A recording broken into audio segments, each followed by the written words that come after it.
Bom, eu fui convidado a comentar a respeito da manipulação que existe de certos grupos sociais e como a população é facilmente convencida de uma ideia, como ela se agarra a uma ideia. E essa foi uma pergunta de um amigo meu. Porque ali ele estava dentro de um debate, mais ou menos o que eu entendi, e ele notou que a maioria das pessoas já tinha uma ideia pré-estabelecida, já tinha um papo já construído, e muito bem construído, inclusive, com argumentos fortes, com retórica. E eu acredito que geralmente nesses argumentos existe retórica, existe miséria, preconceito, existe muita burrice.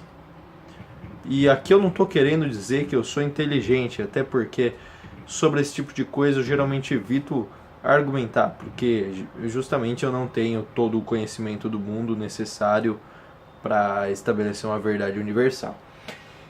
Mas o que, na minha opinião, instiga esse debate demagógico? O que traz à tona esses pensamentos já formados, aquela velha opinião formada sobre tudo?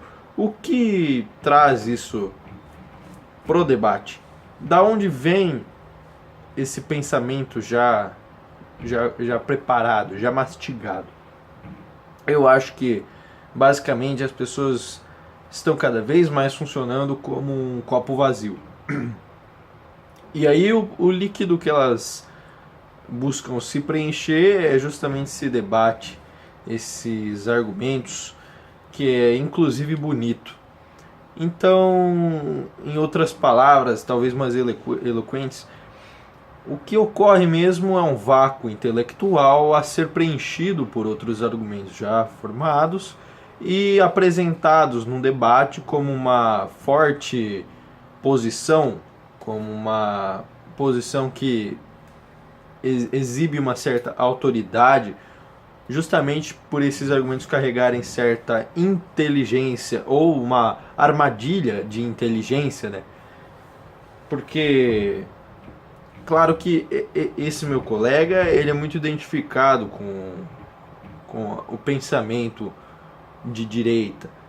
Só que nós também precisamos observar o outro lado da moeda, né? Não é somente a esquerda que manipula as massas. Claro que hoje em dia, após quase uma ditadura de Partido dos Trabalhadores no poder, isso está bem claro. Entretanto, dá até para ver nessas outras ideologias políticas que a lavagem cerebral também é realizada pelos grupos de direita. Porque nós buscamos sim heróis, nós buscamos personagens em que depositamos nossa fé, principalmente porque não assumimos nossa culpa diante dos problemas. E o desespero de encontrar um bode expiatório é enorme.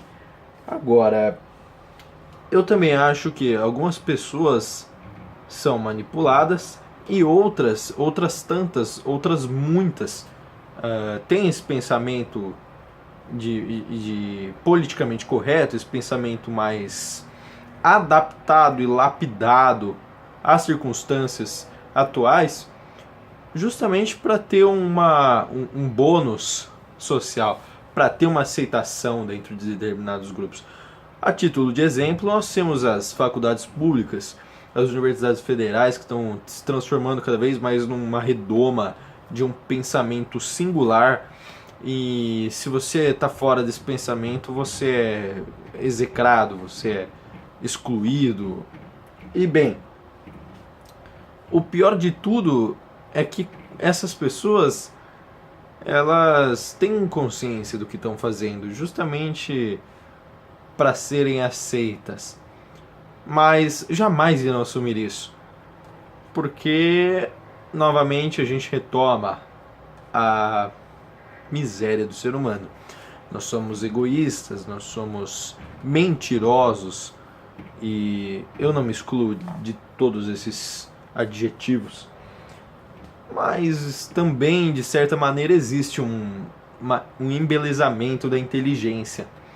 E quando não existe esse debate em virtude da ignorância, e aqui a gente pode sim adaptar a frase de que a ignorância é uma bênção, quando não em virtude da força, do instinto por parecer politicamente correto, é claro que todo mundo quer parecer bonito, falando bem, falando de maneira eloquente e direcionando argumentos fortes e já consagrados entre a população.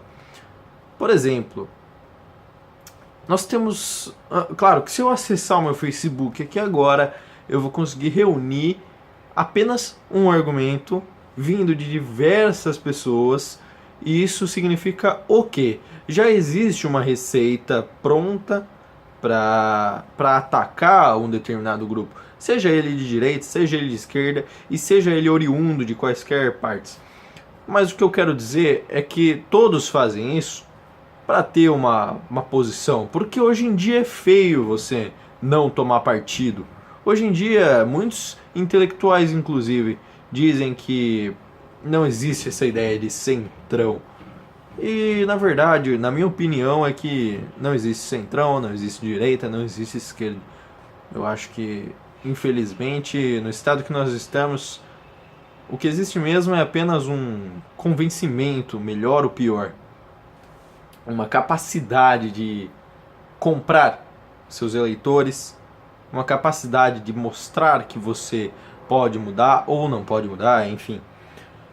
Agora, se a gente tiver consciência dessa inferioridade que nós temos, que nós meros mortais temos, na minha opinião, essa talvez seria a melhor opção, porque daí a gente para de tentar encontrar soluções para problemas que é muito mais lucrativo pensar do que buscar uma solução. Geralmente, eu falo para muitos colegas meus que encontrar uma solução para o problema é a pior coisa.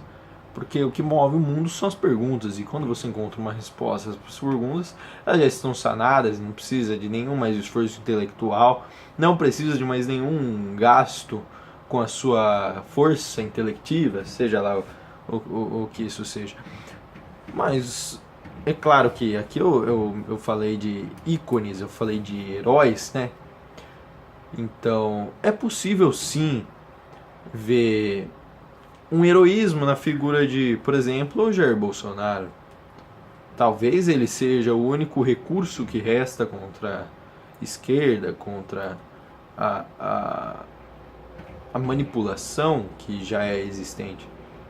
Assim como foi o ex-presidente Lula, que hoje se encontra preso, porque na época era uma esperança, era uma virtude, e o homem é alimentado pela esperança.